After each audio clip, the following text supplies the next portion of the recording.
Hello and welcome back to the TPP Wrestling Podcast, more specifically Wrestling Coffee. Now, last week I was pretty excited, right? It's fair to say I had quite a few coffees.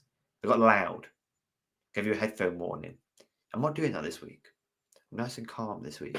Bit of nice jazz, bit like our intro, bit of jazz, nice bit of jazz to ease you into your day today. Easing the listeners, we've got Kyle today. Now, Kyle is going to ask me the stuff today. We're going to switch it around. He has been very excited about this. I don't know what he's going to talk about. I don't know what he's going to ask me. But Kyle, hold tight and ask me. What do you want to talk about? I love how much bullshit you throw out at the start of these episodes. That you really, you're stat padding for the episode already. I'm the host today. I don't know what this guy's yapping about, but he yaps, and that's just how this show works. Today, Adam, I've got some serious questions that's going to really test your political leanings. Okay. In terms of WWE. Okay. So, there's been a lot of good pay-per-views over the years. Not all of them have made it to this point. And I'm not on about Roadblock. I'm on about the Cyber Sundays of our history. So the question is to you. You get to bring one back. Which one are you bringing and why? And any other cool little changes you'd like to make to it. So I actually think that you've done some good foreshadowing there, because Cyber Sunday is the obvious answer. And I'll talk about it, for a minute here, that it kind of worked back in the day. You'd get the old computer out, you'd go on to WWE.com, you'd find the bit you need, you'd vote for them, and they wouldn't use the data at all. Because they knew who the match was. It didn't matter what you said or what you voted for. But nowadays, with social media, it is a lot easier and a lot more accessible to vote for stuff. A lot more. WWE's Twitter page, or X page, right? You go on there, you tap who you're voting for, and it's done. It's lit. It's locked in. And also, if it's a poll on social media, you can actually see who people are voting for and actually what it is. Now, does it make it logistically quite difficult for the wrestlers if WWE actually let you vote? Maybe. But if you prepare each wrestler for every eventuality, which is quite difficult to do, I must admit, but if you're preparing them for each eventuality, I think, genuinely, it would work. I think it would work great. Yeah, and it's weird how ahead of its time Cyber Sunday was. Which is really ironic because of how it looked. But yeah, it works so much better nowadays than it did then, because we've actually got the infrastructure to affect it in like a not stupid ass way.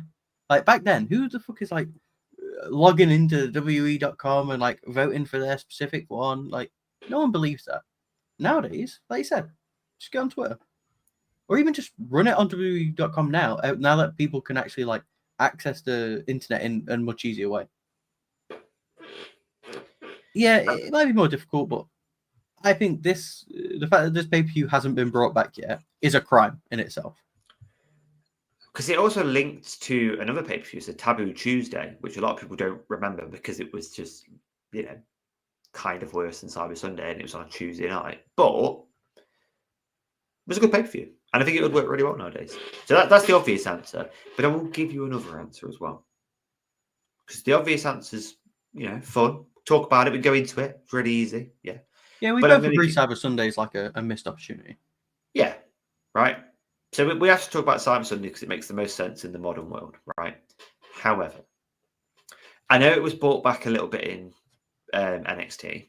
So I'm maybe not completely bringing it back, but are you under the sort of the same mindset of me that bringing it back to the main roster is different to it being on NXT? Are we kind of agree on that? Yeah, we agree on that. Okay, cool. So I would like to see, as a permanent fixture, come back, bit of Bad Blood. Right? Now, Bad Blood kind of has already come back, but I think I would bring it back in the mold it was before. Get some blood, man. Let's get some blood out there. Right?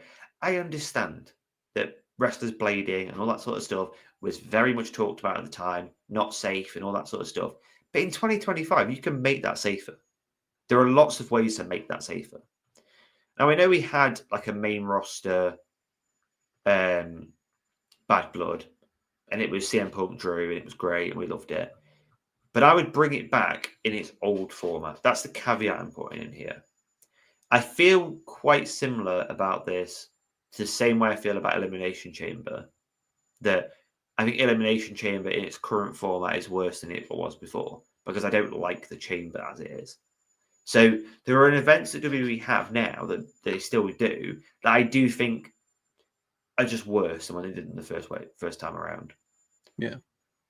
Another little one I throw in there, it's a WCW one, but I think we could probably, we could go WCW, can't we? That kind of makes sense. It's WWE now. Why are you about to move like In Your House? No, Halloween Havoc. Genuinely would love to see that on the main roster. That'd be great. You could do so much with it. You can make it some crazy match stipulations. You can make it all spooky. You could have it on Halloween, whenever that might be. I think that'd be really good. Good for sponsorship. Get good sponsors on it. Maybe not like a Mountain Dew blackout match or whatever the crap that Bray Wyatt and LA Knight had, but something along those lines of like a Halloween Havoc, maybe a Bash at the Beach, something like that. You could do Bash at the Beach, but actually do it on a beach. Bash at the Beach is actually pretty good. I've also just realised that In Your House isn't even a WCW thing. It's too old for me. You're talking about all these... You're like a old man yapping at clouds, Back in my day, we had Bash Back at in the my Beach. day, they fought on a beach. No, if you did Bash at the Beach, the way I would do it genuinely is find a really big beach, like a big body, like a huge load of sand. Not just like one of these little crap beaches, a really big beach. Slap a wrestling ring on it. Sell, I don't know, 5,000-10,000 tickets. So not massive. Build your temporary structure around the ring, whatever. And just have people have a fight at the beach. Have it be a Bash at the Beach. Have a match where the stipulation is getting thrown in the sea or drowning someone. I don't like that. Not literally, obviously, not literally, but No, I actually do like that as a concept. I think that it'd really suit, for some reason in my head, it'd really suit like NXT and TNA. I feel like they can kind of get away with doing like the more goofy kind of styles of pay-per-view. Yeah. I've got some. I got some pay-per-views I'd like to bring back. Hit me. If you're interested. Yeah, of course. Okay. Controversial. I really like the concept behind bragging rights. I think it's sick. Yeah. And I think now that you've got way more brands, I think you can do an even cooler version of bragging rights. Because you know how people they brought NXT basically into Survivor Series, and it's a bit weird. Yeah. Like, it was cool when it started, but it doesn't quite work in Survivor Series in particular. Right. Here's my take. Bragging rights, but you include TNA. It's like an actual TNA collaborator pay-per-view. NXT's its own brand, Raw's its own brand, SmackDown's its own brand. Sure. Maybe even get AAA involved. And it is a 5 for all. I think that's where I want it. I want it to be, and you don't need it to be like at least 5 people in every match, but you have like a really good mixture of talent. And it's almost like a celebration of, like we were talking in the very first episode we did, a celebration of the fact that everyone now works together. At least those people work together now. So that's the one that I'd really like to bring back. You can make an argument that bragging rights, if you did it between NXT, WWE, AAA, and TNA, you could have like one of the most fun pay-per-views that WWE's ever done. Genuinely. Yeah. And because they're already doing all these like meaningless pay-per-views, like Saturday night main event, useless. Whoa! I'll take no Saturday night main event slander, Kyle. And they're also doing all these like Saudi pay-per-views where nothing happens, and it's like you could fit in a pay-per-view with just a concept that's fun to watch.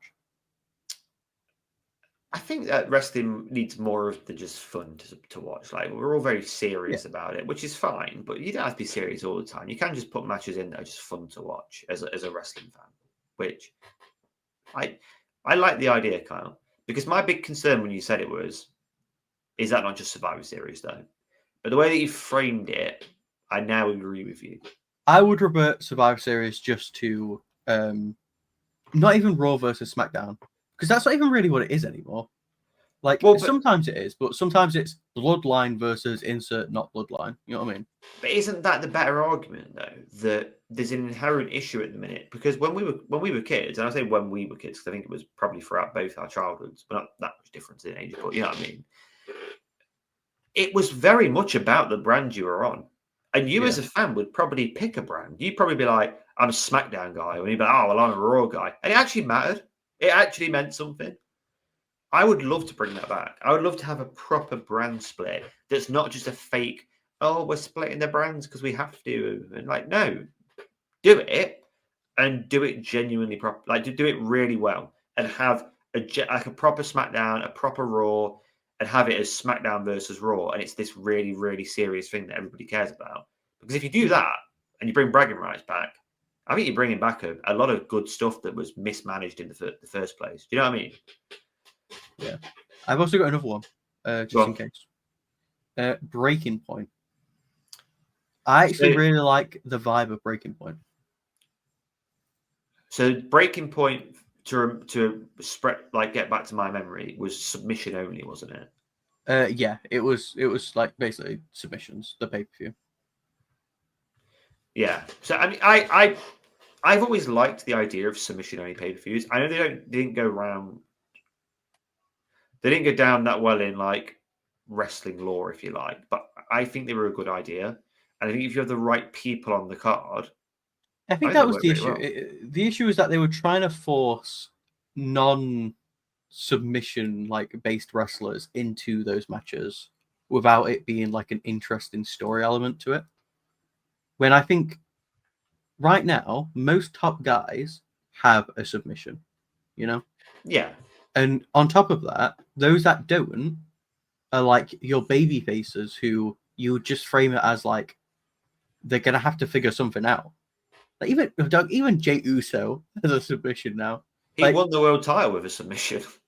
Yeah, I think right now is the best point we've had in a very long time where you can kind of get away with just a submission only pay-per-view. Yeah. Or at least where you've got more submission based stuff going on. Because Breaking Point, you could also phrase it as like last man standing matches, stuff like that. Even just a table match, actual breaking table. So it doesn't need to just be submissions. Well, no, you're finding their breaking point. That may be an I Quit match. Also works really well. Yeah, that is a great. That is their breaking point.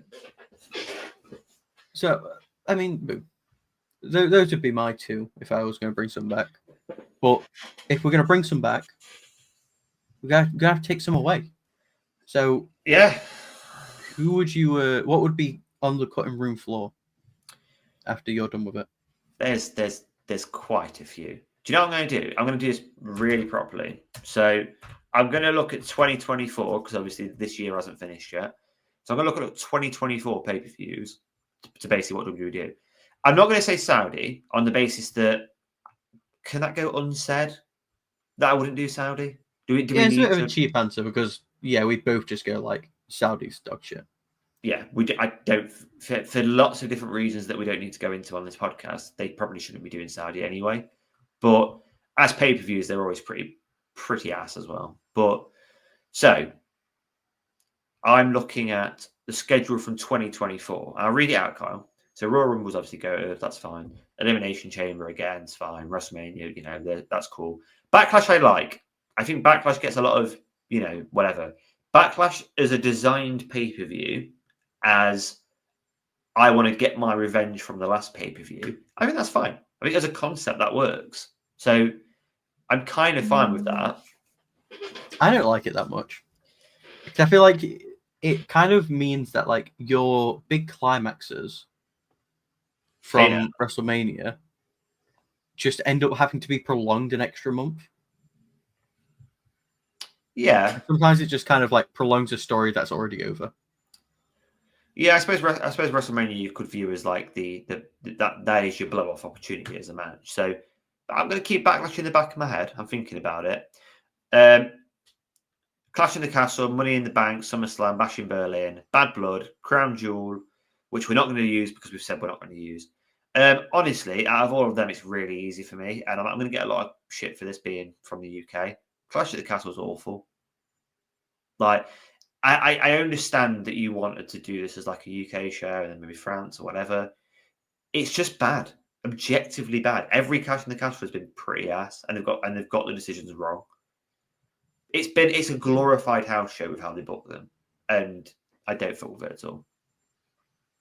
Yeah, I think you don't need an entire pay-per-view like themed around the place, because like whether you're fighting in Jeddah or Texas or Scotland, it's not really change anything, does it?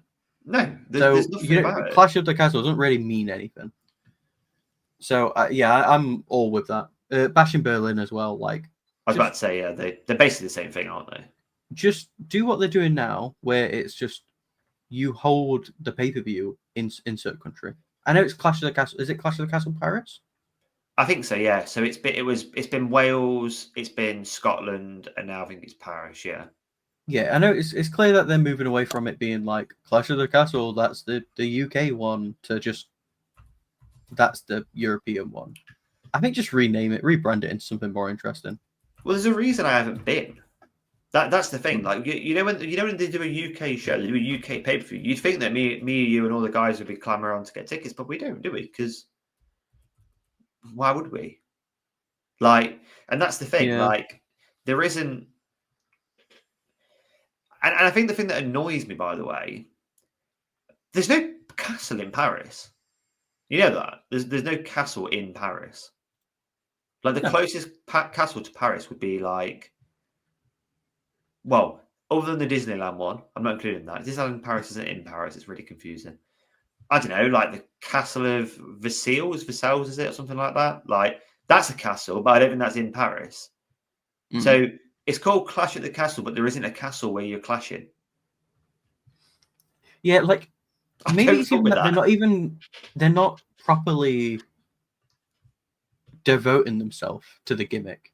If they were fighting, in the similar vein as you with the beach, if they were, if the whole set was designed to look like they were in the middle of a castle, like you'd have like the stands, and it looks almost as if they're on the castle walls and shit like that.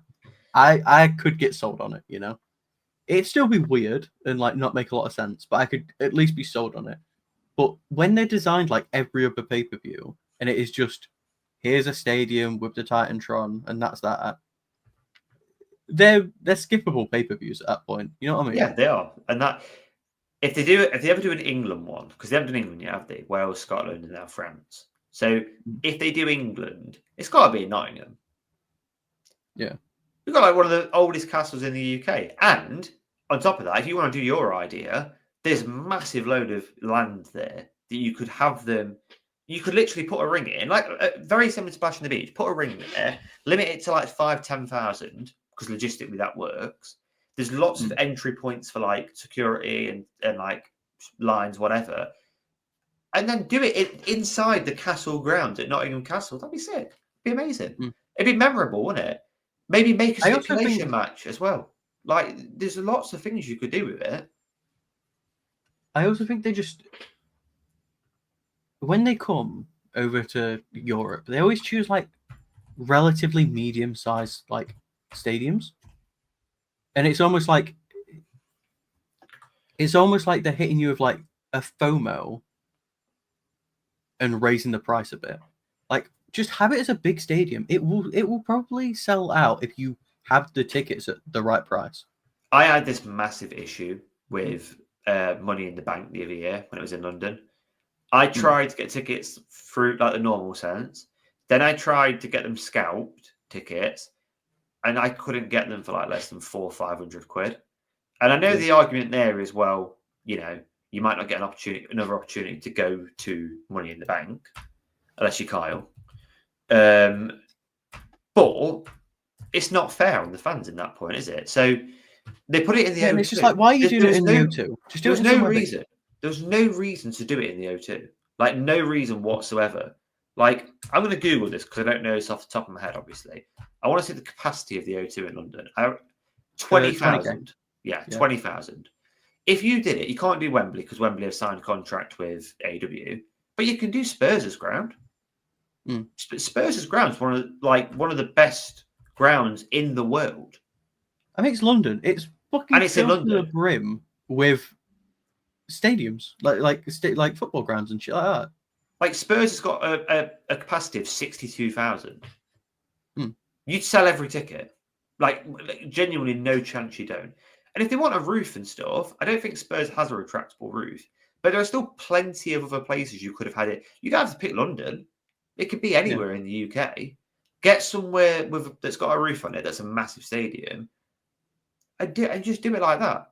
I think the Millennium Stadium in Cardiff, has a retractable roof at the top. That must hold like 60, 70,000. You're going to sell every ticket. So the larger issue with Clash at the Castle is the pay-per-view itself doesn't really make any sense because it's not in a castle. I remember the first time it was in Wales, they were like showing Cardiff Castle, and they were like, "Oh look, there's the castle." I'm like, well, it's like me doing a pay-per-view in Nottingham and saying, "Oh, it's near the beach," and then me showing Skegness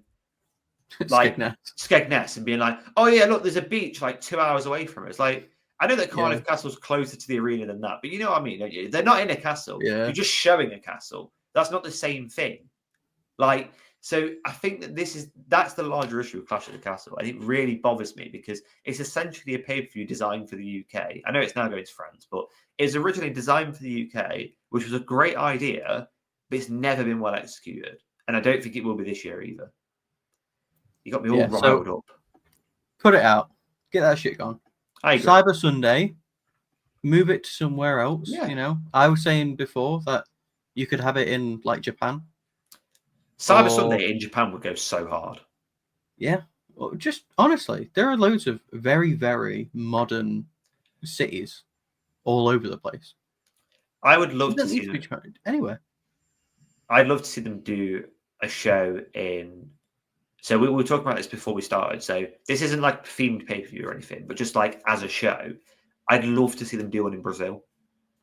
I think you would get so much passion from a fan. I don't know how big wrestling is in Brazil. So maybe it's like a market research thing, but the passion from those crowds would be amazing. It would be immense. Like if you Brazil, you do Argentina, like they'd be really good. And you could even build like, say, Breaking Point. You could build on the idea that like Brazil is a very warm and moist place. Like, wrestling here is hard. So you can even build on that. Like, who's gonna like when you watch UFC, they talk about like the elevation, stuff like that, to talk about just how like grueling these slight differences in location can be. You can build on that, you know. They should do a pay-per-view in Alaska and call it Frostbite. That's a Vince McMahon idea, that is. I don't know. That's not a Vince McMahon idea. Do a pay-per-view in Alaska, call it, or like an Antarctica, and call it Frostbite. Whoever loses their toes first loses the match. Or just a more sensible one. Just any Scandinavian country. Yeah. It's a shame that we don't really have any big Scandinavian wrestlers in WWE. Which is weird because Scandinavian wrestling is like it's genuinely really popular in Scandinavia. Yeah. Like I don't think people would necessarily think that, but when we did our interview with Starbuck really, really early on to like our podcasts and all that sort of stuff, we got so much like genuinely, we got so many listens on that, and it was because there's a genuine popularity in wrestling in Finland. That was that sort of example, and we still have a listener base. Shout out to them Finnish listeners. We still have a Finnish like listener base now from those episodes. So there's definitely like a massive appetite for wrestling in Scandinavia. So I'd be absolutely well up for doing that. Do a big show out there. I think it'd be great. So we've talked about some pay-per-views that we don't want, some pay-per-views that we want coming back. One last thing. Is there any sort of earlier you were on about that you don't like how Elimination Chamber is now? Yeah. So is there some kind of stipulation match that you kind of wish was changed? Do you know what? It's hard, but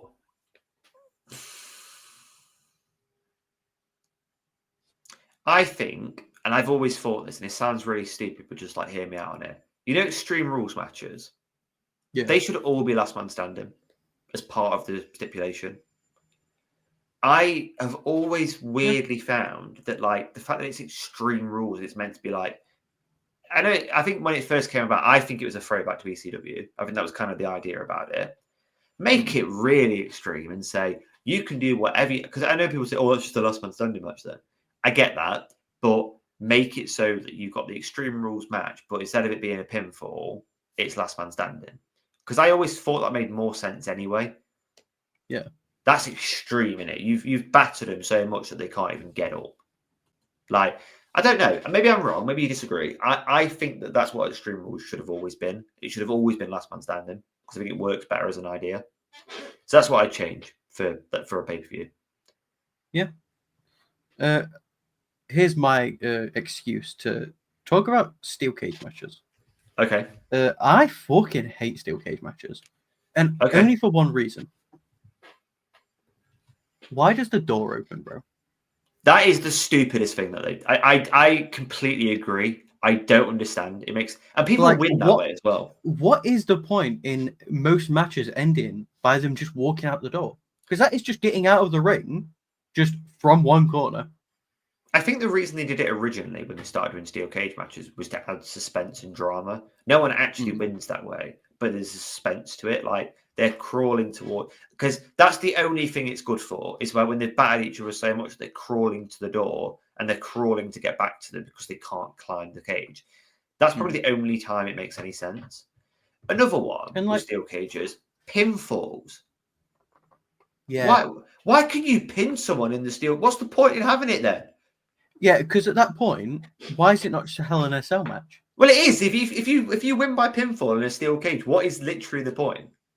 Yeah, It doesn't make any sense. It's stupid. I feel like steel cage matches should only end when one person escapes the cage over the top.